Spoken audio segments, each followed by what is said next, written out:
This is a message for Joe Rogan. Been reading a lot about how Joe didn't want, was wondering if this is what we really want as a society.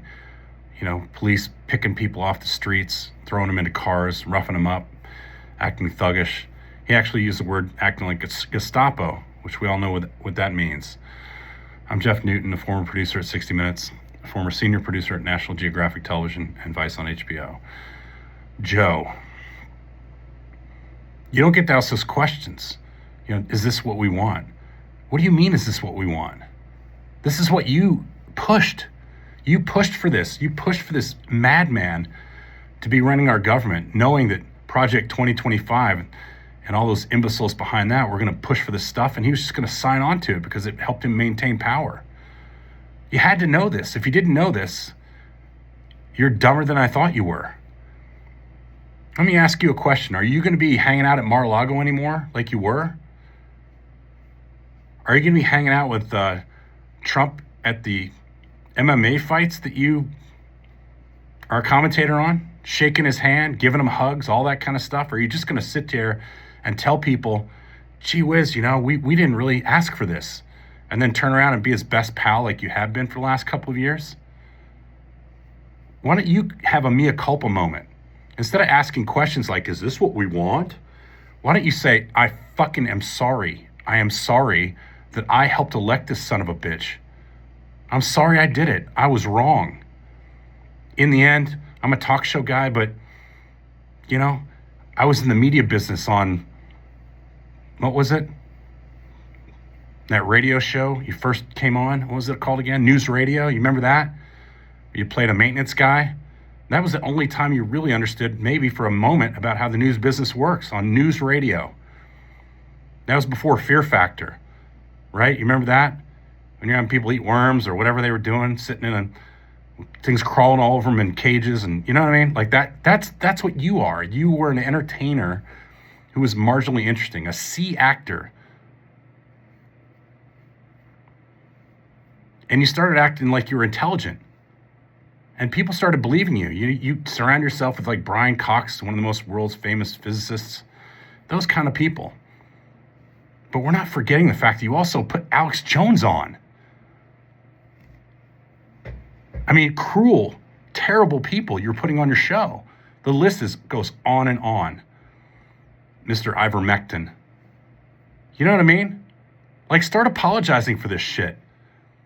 Tell people that you've spent several years learning and educating yourself and realizing the better part of you is still ahead of you.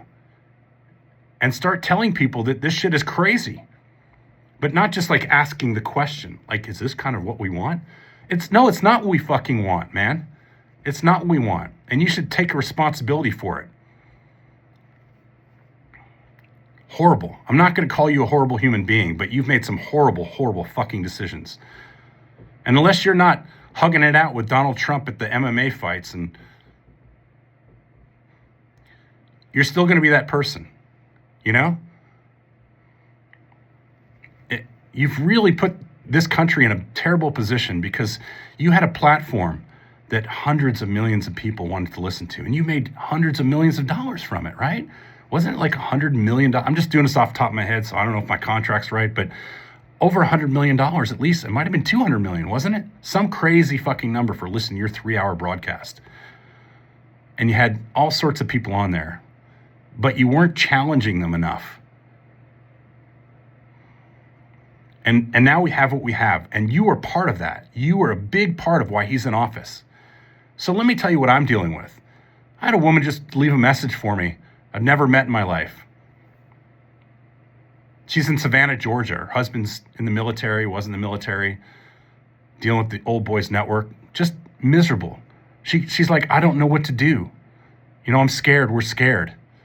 I had people from Minneapolis writing me notes, in St. Paul, saying, last night I had somebody text me at 2:30 in the morning on Messenger saying there's helicopters flying over my house day and night, including right now. Black Hawk helicopters, right? Telling me that like her neighbor was like sitting at the breakfast table the other day, drinking her coffee when suddenly a giant amount of a convoy full of ICE people rolled up and started picking people off the streets. And that's what they're doing. She said the time to grab somebody now is about 1 minute. They got it down to like a minute in most cases. Some cases, when they get in and nobody knows they're coming, they grab people quickly. And they just grab them, right? They're asking American citizens to prove their ID like everybody's walking around with a passport, man. Like, I'm going to walk around with a passport. Now, I'm white, so they'd probably go, oh, well, you might be American, so they might let me go. But the brown-skinned people in Minneapolis, St. Paul, they're delivering them fucking groceries to their house because they're scared to leave the home. And not all of them are here illegally. Some of them are just scared to get snatched up, like that kid from Target the other day who's a United States citizen, 17 years old. They dragged him, they slammed him to the ground, they beat the shit out of him. And when they finally realized he was an American citizen after they took him in, they didn't even take him back to Target. They dropped him off at Walmart so nobody could see that spectacle. The woman they dragged out of the car the other day was going to a doctor's appointment. They're smashing everybody's windows first before finding out who they are. This is not just ICE. This is you, Joe. You are responsible for the shit we're seeing. Don't ask questions. Do we want this? You fucking brought this on.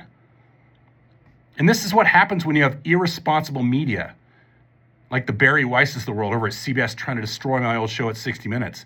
She's already for sure destroyed the evening news with her selective editing of Jerome Powell the other day, where Trump was giving him shit over the Fed building reconstruction.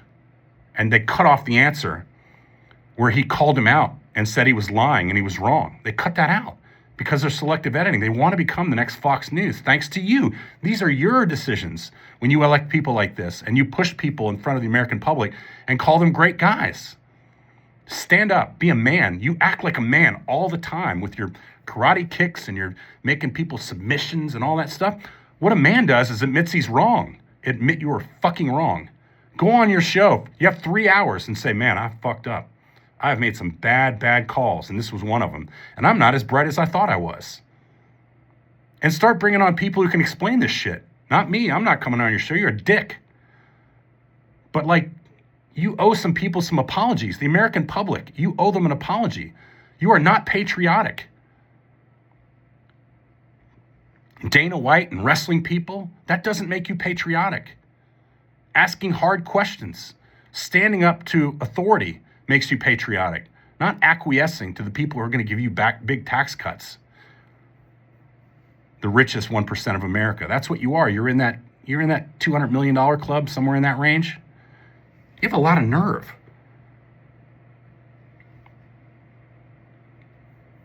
People from Minneapolis call me saying they're scared to leave their homes, even though some of them are brown Americans.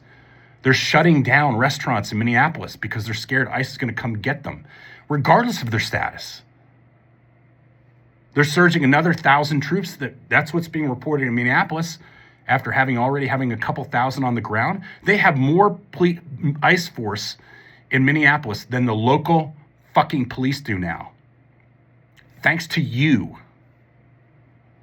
Because you're a second and third and fourth order effect of this shit.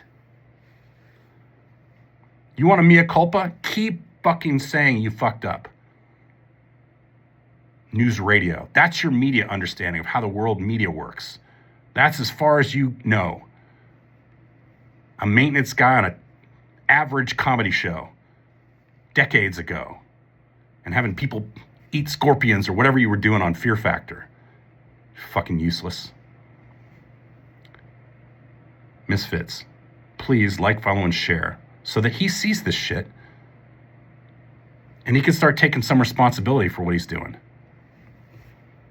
Like, follow, and share.